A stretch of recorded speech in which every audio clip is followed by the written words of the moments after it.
hamamanutse naciye nsanga yari uwo bivukana na Tijo mushiki wiwe niwe naciye nsanga ariwe yandondeye cyasanga rero umwana by'ukuri ari mu muryango ameze neza ari mu bitaro baramwitwararika hemwe n'ukuri abantu b'Imana barahari kandi n'Imana iracakorera mu bantu ahubwo nanezererewe Imana cyane numvise ukuyubaha gose birenze uko nahora kuko nabona ko ari igikorwa gikomeye Imana yakoze nubu ndi ngaha hantu je sindi ngaha ngo n'umuryango wiwanje wahanshikanye oya ni Imana gusa yakoresheje abantu nico gituma nico gihe mbona abantu bariza kuturaba ata muntu n'umwe nzi nta muntu n'umwe nigeze menya ngo nuwi wacu yigeze aza kundaba twabona abantu batandukanye kandi tutazi nukuri abantu biwacu Bujumbura barahari umugabo Imana by'ukuri ikora nk'Imana ahubwo je nibaza ko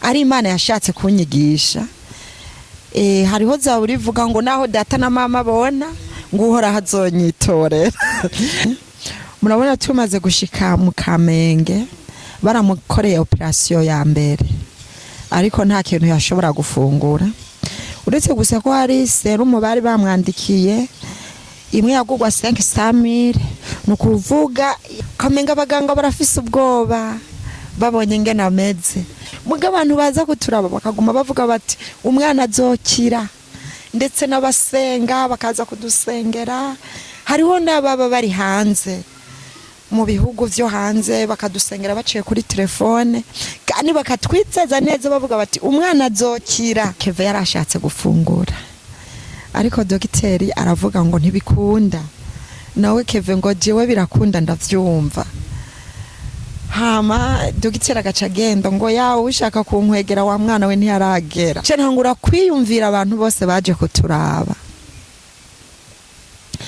ntangura kwiyumvira urukundo rw'Imana ntangura kwiyumvira ukuntu Imana ikora ibintu ndiyumvira ukuntu Keve yavuye ruguru jewe mbere ndanezerewe cyane kuko kuva tuva mu bitaro sinari bwaronka akaryo ko gushimira abantu badufashije abantu bose badufashije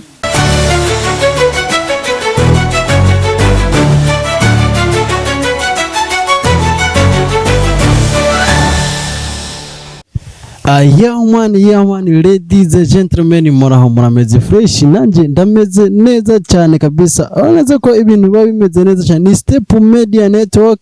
Uretse yuko ibintu bimeze neza cyane kabisa no muzi dasanze ku rubuga rwa Step Media. Anabaza ni umama ari excellent cyangwa mama adasanzwe kabisa kwa runo rubuga rwa Step Media. Ariko imbere yuko ndabakira cyangwa imbere yuko ndamwakira abanza mugire subscribe like share and comment kugira ngo kino kiganiro kimaze kikire abantu batari bake kugira ngo dutangurane twese turi kumwe ntihagire ubusiga ubundi yereka ndamwakire mama Keve ni sawa umeze neza ndashima Imana rero ndabona ko munezerewe cyane ego no musigomba tuganire gato ni gato cyane ntabwo ari umwanya munini cyane tuganire gato kuri Keve wawe uno munsi ukicumba yuko Keve agwaye ubyifashe mu butagiye naragize ubwoba kandi ndagira umubabaro mwinshi ariko mu nyuma nabonye ko yari Imana yari inzira y'Imana kugira ngo Keve akire nuko akigenda akiva muhira amanuka aho yaratubwiye yuko ava Igitega akiva muhira wowe nk'umubyeyi wabyakiriye gute wabyitwaye mu gute umukunzi umwana ava mu rugo agenda yari yavuye muhira agwaye John nari nzi ko agiye mu masengesho ariko rero amaze gushika i Bujumbura yahuriyeyo n'Imana uburyo jewe yashitse mu bitaro ntabwo nzi n'ubu sindatora ubwenge bw'ingene vyagenze ariko nagiye numva yashitse mu bitaro maze kuvyumva rero vyaranteye ubwoba cane, ndibaza ati mbega nzomurihira amafaranga nkuye he, bizogenda gute? Ariko nsanga Imana yarahabaye, nsanga yaramumenyekanishije n'umuntu uwo bita Tijo, Imana imuhezagire kweri. Nasanze yaramumenye aramushira ku rubuga, hama no kuri uburyo ntibwigeze bungora, oya byagenze neza cane. Havuze yuko kuba warigeze kumwihakana ngo kubera kwaye byari byo? Oya niko ari ukumwihakana, bwari ubwoba nari mfise ubwoba, rumva naramubona bamwerekana ku rubuga bagaca bambwira ngo nimanuke, rero abantu bagaca barushirizaho kuntera ubwoba ati we nugende Bujumbura bazoca bagufata, rero nkaca ndabifata uko nyene. Ariko hageze igihe kimwe niho numvise telefone, hama iyo telefone irambwira ati manuka Bujumbura nta na kimwe uze kuraba umwana wawe. Ariko nakomeje kugira ubwoba ndavuga ntahoho ko bantoye kuri telefone aha ndapfuye. Ariko uwo muntu aguma asatira ambwira ati ngo nta ngorane n'imwe. Hama rero ndahava nyene ndashira ubwoba ndamanuka. Hama manutse naciye nsanga yari uwo bivukana na Tijo, mushiki wiwe, niwe naciye nsanga ariwe yandondeye. Casanga rero umwana vy'ukuri ari mu muryango ameze neza, ari mu bitaro baramwitwararika, hemwe n'ukuri abantu b'Imana barahari kandi n'Imana iracakorera mu bantu. Mbere ndabashimiye cane ab'Imana yakoresheje bose, Imana ibahezagire. Ego yuko umwana wawe ugishika waravyumva ku matwi, hama ukimubona wafitwayemo gute, wifashe gute? Ngishika nasanze aryamye mu bitaro kuri kirinike, sanga n'umwana babaye cyane, ameze nabi cyane bidakunda nuko avuga. Gusa narumvise amosozi kweri nkimubona, kuko nabona umenga ntazokira. Mu bisanzwe yagarukiye kure, ariko ubu murabona ni muzima, Imana yarabikoze yarakize. Umwana iyo muvyaye uba ufise indoto canke uba umubona ko azoshika kure canke azoshika gishika ni Bujumbura ukamubona aryamye ahantu, n'indoto wari ufise nk'umuvyeyi wabonye ko umenga zirahagaze canke wabonye ko umenga nyene sinzi? Oya ntizahagaze, kuko Imana irafise ukuntu ikora ibintu. Jewe narabwa n'abantu batandukanye, kandi abantu bose baza kuturaba baza arabo kuturemesha yuko umwana azokira. Vyatumye rero ngira ivyizigiro bikomeye muri jewe, kuko nta muntu n'umwe yigera nyihebuza. Oya naciye undushirizaho kurema, mbona ko ubuzima bwa Keve buzobandanya. Yes.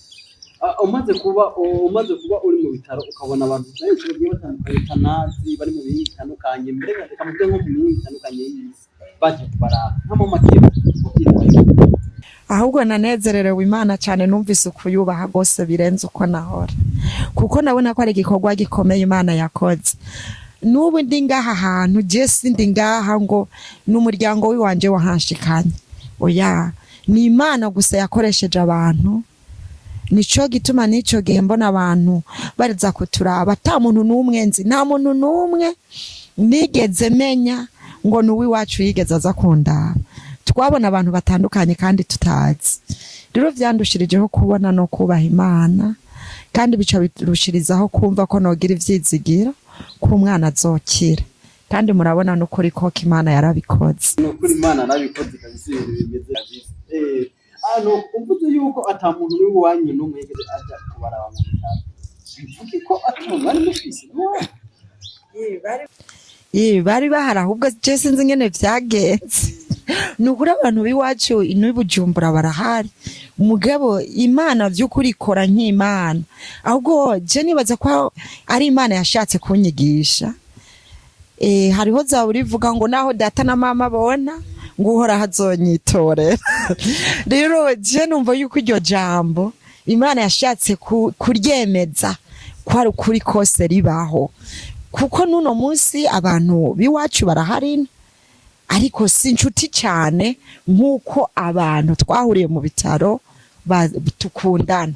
Je no kuri telefone yanjye mfise abo twahuriye mu bitaro gusa nibo bakunzi mbona, ariko n'umugano ubundi n'abandi ndabakunda, mugabo ntangere y'inshuti Imana yampaye.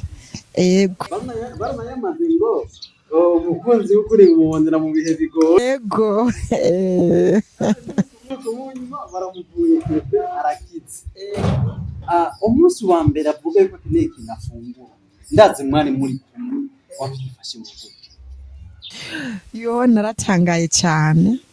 Murabona tumaze gushika mu Kamenge baramukoreye operation ya mbere, ariko nta kintu yashobora gufungura uretse gusa ko hari serumu bari bamwandikiye imwe yagugwa 500,000, nukuvuga yafata zitatu mu minsi 3, zivuga miliyoni n'amajana 5 mu minsi 3. Ivyo vyo yose ni Imana yabikora. Umwana izo serumu akazifata, hama arazifashe, hama haragera igihe muganga yongera kuvuga ko agomba gukorerwa operation ya kabiri, ariko biragorana. Kamenga abaganga barafise ubwoba babonye ingene ameze, muga abantu baza kuturaba bakaguma bavuga bati umwana azokira, ndetse n'abasenga bakaza kudusengera. Hariho n'ababa bari hanze mu bihugu vyo hanze bakadusengera baciye kuri telefone, kandi bakatwizeza neza bavuga bati umwana azokira.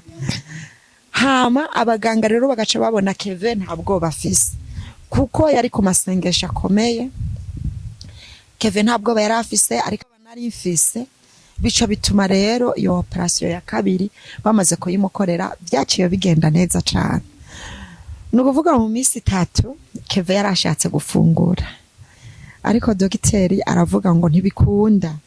Nawe Keve ngo jewe birakunda ndavyumva. Hama dogiteri agaca agenda ngo yawe ushaka kunkwegera wa mwana we ntiyaragera. Muga Keve agakomeza avuga ati je numva mu muhoga ari sawa, nanje kubw'amasengesho menshi no kubw'abatubwira ko bimeze neza. Burya kwizera Imana ni ikintu gikomeye. Hama nkumva nyene umenga nyene ni sawa, nkumva nemezwa naje ko mu muhogo wa Keve ari sawa. Hama rero niho muganga yahava akamwemerera atangure kunywa icayi, tangure kunywa amazi. Ivyo vyose birarengana. Muganga aramubaza ati vyarenganya? Ati yego vyarenganya, bimeze neza. Hama yatanguriye gufungura ku gisuguti, hama bica birabandanya biragenda neza. Ndavuga ngo nuno munsi n'amahoro menshi. Umunsi bababwira yuko Keve ubivanye n'ukuntu tumubona hageze yuko ataha, reka mama wawe ko ndibuka twarigeze no kuza kubaraba, nakubona uri mama wuza akanyamuneza kenshi cyane kabisa, umeze neza. Wabitwaye mu gute wumvise ko hageze kumutaha? Yo naranezerewe cyane cyane cyane, kuko sinari nzi neza. Kubw'ivyizigiro abantu badusengera batubwira tureme, narizera cyane yuko bizoshoboka. Umugu munsi naho tuva mu bitaro naranezerewe cyane ntangura kwiyumvira abantu bose baje kuturaba. Ntangura kwiyumvira abantu bose baje kuturaba. Ntangura kwiyumvira urukundo rw'Imana. Ntangura kwiyumvira ukuntu Imana ikora ibintu. Ndiyumvira ukuntu Keve yavuye ruguru ameze nabi cyane, nkiyumvira ukuntu avuwe kandi atashe amahoro, atagisabwa ari uko Imana yonyene yaciye mu bantu, abantu bakaturihira. Numvise gusa nshira hejuru Imana cyane, numva ndayubaha, kandi by'ukuri numva mvuga nti abantu b'Imana na bugingo nuno munsi barahari, kandi Imana uno munsi iracakora. Umuntu wese yo bari mu kibazo yizere cyane Imana iracakora, kandi ifise inzira nyinshi umwana w'umuntu adashobora gutahura. Kuko Keve yitaba Imana ntaba ariho uyu munsi, kuko nta buryo na bukeya narifise bwo kumuvuza. Yabaye Imana yo mwijuru yabikoze. Ego, kandi numva nongeye kwishimira kandi. Ego.